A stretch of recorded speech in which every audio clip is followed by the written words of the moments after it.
बधाई हो, बिहार को नया सीएम मिल गया है। अरे रुके जरा, आप सोच रहे होंगे कि अभी तो नीतीश कुमार का इस्तीफा भी नहीं हुआ, फिर ये कैसी बात है। लेकिन जनाब, राजनीति का खेल ही कुछ ऐसा है जहां आग लगने से पहले ही धुआं उठने लगता है।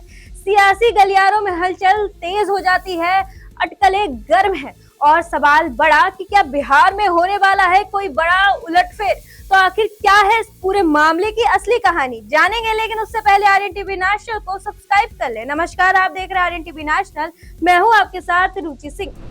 दरअसल नीतीश कुमार के राज्यसभा का सदस्य निर्वाचित होते ही सीएम पद से उनके इस्तीफे का काउंटडाउन शुरू हो गया है। उनके इस्तीफे की तारीख का अनुमान भी लोग लगाने लगे हैं। सब कुछ ठीक रहा तो 14 दिन में वो बिहार विधानसभा परिषद की सदस्यता छोड़ देंगे। सीएम पद छोड़ने में थोड़ा वक्त लग सकता है, पर इतना तय माना जा रहा है कि 15 अप्रैल तक वो सीएम पद से भी इस्तीफा दे देंगे।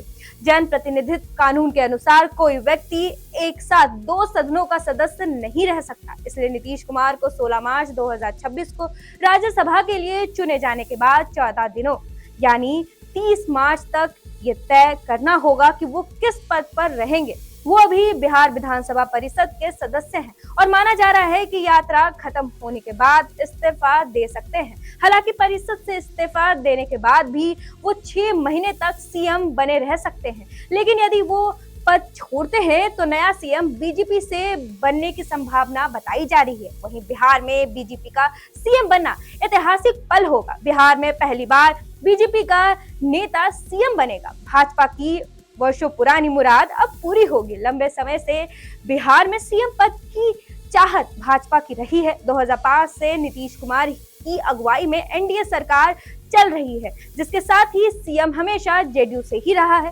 भाजपा 2 मौकों पर सबसे बड़ी पार्टी होने के बावजूद सीएम पद से वंचित रही। अब नीतीश कुमार के राज्यसभा जाने के फैसले के साथ भाजपा का ये लंबा इंतजार खत्म होने वाला है। 2020 में भाजपा विधायकों की संख्या जेडीयू से अधिक थी, तब भी सीएम नीतीश कुमार ही बने रहे। तब भाजपा के 80 तो वहीं जेडीयू के 43 विधायक थे। 2025 में भी भाजपा ने दूसरी बार जेडीयू से अधिक सीट जीती। इसके बावजूद गठबंधन की शर्तों के मुताबिक भाजपा ने सीएम की कुर्सी जेडीयू को ही सौंप दी। नीतीश ने 10वीं बार सीएम पद की शपथ ली। अब चूंकि नीतीश राज्यसभा के लिए चुन लिए गए हैं, इसलिए भाजपा का सीएम बनना पक्का है। भाजपा का शीर्ष नेतृत्व चाहता है कि नीतीश कुमार पश्चिम बंगाल विधानसभा चुनाव शुरू होने के पहले सीएम पद की कुर्सी खाली कर दे। भाजपा नेतृत्व परिवर्तन से पड़ोसी राज्य बंगाल को संदेश देना चाहती है कि उनका साम्राज्य तेजी से बढ़ रहा है। पश्चिम बंगाल में अगले महीने विधानसभा चुनाव होने वाले हैं। तारीखों का ऐलान भी हो चुका है। भाजपा बंगाल में तृणमूल कांग्रेस को चुनौती दे रही है। बिहार में भाजपा का सीएम बनना पार्टी के लिए बंगाल में मनोबल बढ़ाने वाला है। बंगाल में बीजेपी पकड़ और अन्य वर्गों को साधने की कोशिश कर रही है। पिछले वर्ग के नेता का सीएम बनने से बंगाल में भी संदेश जाएगा। नीतीश कुमार का राज्यसभा जाना और बीजेपी का सीएम बनना एनडीए की रणनीति का हिस्सा माना जा रहा है। इससे केंद्र और राज्य के बीच तालमेल बेहतर होगा और बंगाल चुनाव से पहले बीजेपी को पूर्व भारत में मजबूत दिखाने में मदद मिलेगी। हालांकि विपक्ष इसे साजिश बता रहा है, जबकि एनडीए इसे विकास और स्थिरता का कदम मान रहा है। वहीं 15 अप्रैल से पहले बदलाव की संभावना इसलिए जताई जा रही है क्योंकि तब तक बंगाल में नया साल शुरू हो जाएगा और खरमास भी खत्म हो जाएगा, जिससे नए काम के लिए शुभ नहीं माना जाता है। नीतीश के इस्तीफे के बाद सीएम की रेस में कई नाम चर्चाओं में हैं। केंद्रीय मंत्री नित्यानंद राय भी बैकवर्ड क्लास से आते हैं। यादव समाज की 14% आबादी को देखते हुए उनके नाम की चर्चाएं हो रही है। वो केंद्रीय गृह मंत्री अमित शाह के भरोसेमंद भी माने जाते हैं। उन्हें सीएम बनाना जाना भी तय माना जा रहा है। वो आरजेडी सुप्रीमो लालू यादव की कार्ड साबित होंगे।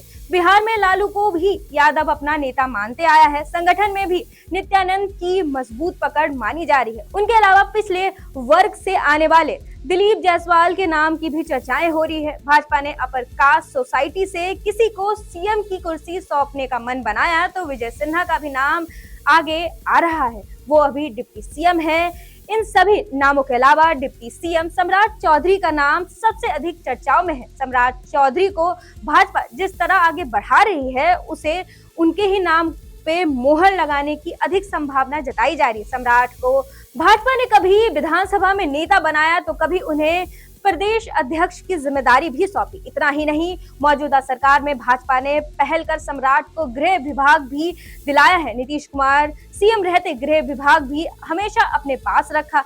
इस बार पहला मौका था जब भाजपा ने सीएम से गृह विभाग अपने पाले में किया है। इस पर नीतीश कुमार ने भी कोई आनाकानी नहीं दिखाई। सम्राट चौधरी के नाम पर भाजपा में सहमति जताने की संभावना अधिक दिख रही है। भाजपा ने उन्हें ओबीसी चेहरा बनाकर पेश किया है, जो बिहार की जातीय समीकरण में महत्वपूर्ण है। नीतीश कुमार के ओबीसी और दलित वोट बैंक को बनाए रखने के लिए सम्राट जैसा नेता ही जरूरी है।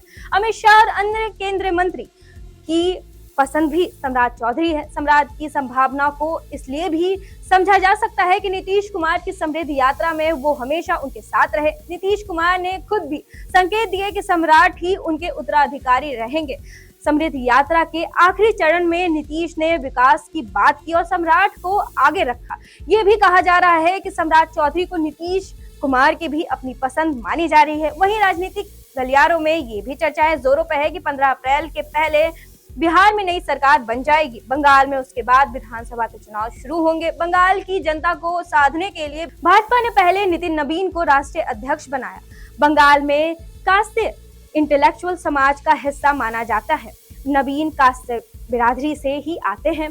बंगाल के पिछड़े वोटरों को ध्यान में रखकर भाजपा सम्राट के जरिए संदेश देना चाहती है कि वो उनकी हितैषी है। बीजेपी अब युवाओं को लाने में यकीन मान रही है, ज्यादा जोर दे रही है और सच कहे तो इस मामले में वो दूसरे दलों से आगे है। इस लिहाज से भी सम्राट चौधरी फिट बैठ रहे हैं। आपको क्या लगता है इस बार बिहार का सीएम कौन बनेगा? अपनी राय हमें कमेंट सेक्शन में जरूर बताइएगा और साथ ही और भी अपडेट्स के लिए जुड़े रहें।